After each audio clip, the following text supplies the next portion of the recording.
오늘은 나이키에서 만든 쓰레기 신발에 대해서 같이 살펴보겠습니다.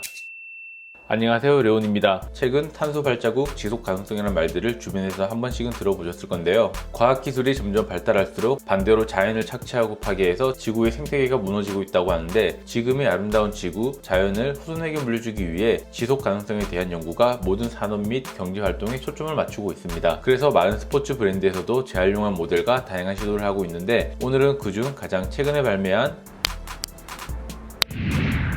나이키 스페이스 EP 모델에 대해서 말씀드리겠습니다. 앞에도 말씀드렸지만 자연을 지키기 위해서 많은 브랜드에서 많은 시도를 하고 있고, 나이키에서도 이렇게 재활용을 메인으로 하는 신발은 처음이지 않나 생각합니다. 이번에는 나이키가 정말 엄청난 컨셉을 가지고 신발을 출시했다고 보면 되는데요. 먼저 신발 상자부터 살펴보면 지금까지 나이키와 조금 다른 신발 상자로 디자인되어 있습니다. 보통 일반적인 나이키 운동화는 빨간색이나 주황색 신발 상자를 사용하는데, 이번에는 아무런 디자인 없이 그냥 제품 바코드만 부착되어 있습니다. 상자만 봐서는 나이키 신발이라고 보기 어렵고, 바코드 정보를 보여드리면 모델명 나이키 스페이스 EP 01 품번 CQ3986011, 사이즈는 US 8.5, 국내 265mm로 준비했고 베트남에서 만들어진 걸 확인할 수 있습니다. 지금 보시는 스페이스 EP 신발 상자는 컨버스나 반스 신발 상자처럼 굉장히 긴 디자인 형태로 되어 있습니다. 마치 컨버스 척 테일러 300mm 사이즈의 신발 상자 크기입니다. 그리고 신발 상자를 열어보면 겉면에 없던 디자인 포인트가 안쪽에 인쇄되어 있는데, 보시는 것처럼 스페이스 EP 쓰레기를 변형해서 만들었다는 문구도 볼 수 있습니다. 그리고 여기 QR코드가 있는데 국내에서는 접근이 불가능하다고 합니다. 참고로 여기서도 나이키의 컨셉을 볼 수 있는데,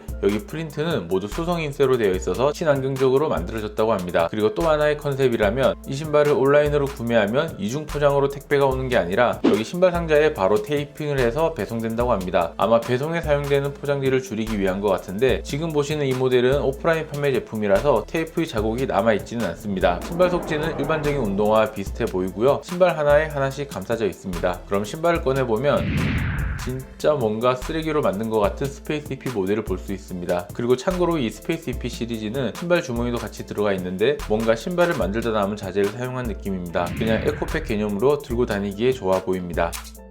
먼저 가장 궁금한 부분은 과연 쓰레기로 만든 신발이 신을 만한가인데, 생각보다 신발이 탄탄하게 나와서 내구성이 약한 느낌은 없습니다. 대신에 겉으로 보이는 소재감은 조금 거칠게 보일 수도 있습니다. 신발 앞쪽을 보면 뭔가 실밥이 튀어나온 듯한 직물감을 볼 수 있고, 그냥 보기에는 짙은 회색의 플라이니트 소재지만 가까이서 보면 다양한 색깔의 실이 들어가 있는 걸 볼 수 있습니다. 앞에서도 말씀드렸지만 이 스페이스 EP 시리즈들의 플라이니트는 플라스틱 병과 티셔츠를 재활용해서 만들었다고 하는데, 실제로 가까이서 보면 재활용 신발이라는 느낌이 있습니다. 그리고 신발 옆면의 나이키 숱이도 억지스러운 느낌이 있는데, 아직 재활용 소재의 퀄리티는 여기까지가 한계인 것 같습니다. 그리고 신발끈을 끼우는 것도 다른 운동화와 다르게 플라스틱이나 쇠로 되어 있는 장식은 모두 빠져 있고, 굵은 실로 박음질 마감해서 그 위로 또다시 다양한 색상의 신끈이 끼워져 있는데, 신발끈 끝쪽을 보시면 보통 플라스틱으로 마감되어 있는데, 이번 모델은 또 컨셉 때문인지 테이프로 둘러싸여진 마감과 재봉으로 고정해둔 특이한 디자인을 볼 수 있습니다. 그리고 신발 혀쪽과 뒤꿈치 쪽에는 조금 두꺼운 테이프가 있는데, 이 부분도 페트병처럼 미끄러운 촉감이 느껴집니다. 그래서 신발의 어퍼 디자인을 보면 확실히 재활용 소재로 만들었다라는 느낌을 받습니다. 그리고 다음으로 이 신발이 가장 특이한 부분 중 하나인 아웃솔인데요. 이 모델은 미드솔과 아웃솔이 하나로 이어져 있는 디자인이고, 바닥을 보면 아치 부위에 큰 알맹이로 된 스티로폼이 보입니다. 확실히 이 미드솔 부분이 재활용 소재처럼 보이는데, 실제로도 나이키에서는 산업용 고무를 15%가량 분쇄해서 사용했다고 합니다. 그래서 미드솔 옆면을 자세히 보면 조금 큰 알맹이의 입자들을 볼 수 있는데, 이 고무 알맹이들이 미드솔에 박혀있는 것처럼 들어가서 조금씩 구멍이 나 있는 것도 볼 수 있습니다. 바닥 쪽도 똑같이 고무 알맹이가 있어서 조금 지저분하지만 디자인적으로는 꽤 예뻐서 나쁘지 않아 보입니다. 그리고 옆에서 봤을 때 신발의 미드솔이 엄청 높은 편인데, 높이를 측정해보면 약 5cm 정도의 높이로 되어 있고, 특히 뒤에서 봤을 때 꽤 높은 볼륨의 미드솔을 볼 수 있습니다. 그리고 또 특이한 건 신발 인솔인데요. 여기 신발 인솔은 스티로폼 같이 되어 있는데, 아디다스의 부스트폼보다는 훨씬 더 큰 입자를 보여줍니다.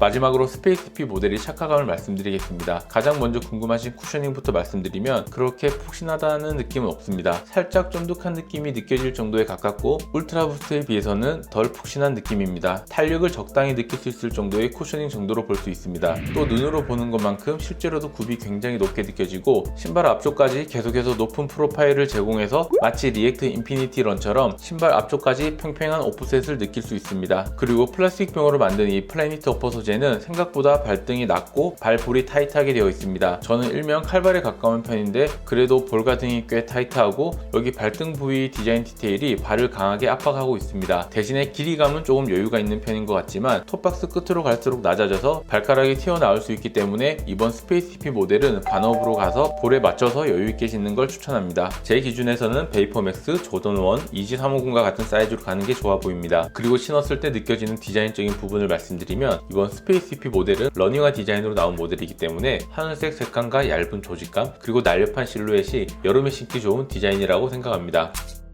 이번 스페이스 EP 모델은 총 5가지 모델이 발매되었는데 나이키의 이런 마케팅 캠페인이나 스토리텔링을 떠나서 지금이 아름다운 지구를 후손에게 물려주기 위해 작은 노력을 해주실 분들은 이번 스페이스 EP나 언젠가 또 출시될 새로운 모델들을 기다려보시는 걸 추천합니다. 참고로 이번 스페이스 EP 모델은 나이키 공홈에서 응모를 통해서만 구매할 수 있었지만 나이키의 행보를 보면 곧 보급형 모델들을 만들어서 신발 매니아들보다 대중적인 소비자들에게 접근할 수 있도록 또 뭔가를 준비하고 있지 않을까 예상합니다. 오늘 제 영상은 여기까지고 영상이 유익하셨다면 구독과 좋아요 부탁드립니다. 다음번에도 재미있는 신발 이야기로 돌아오겠습니다. 영상 끝까지 시청해주셔서 감사합니다.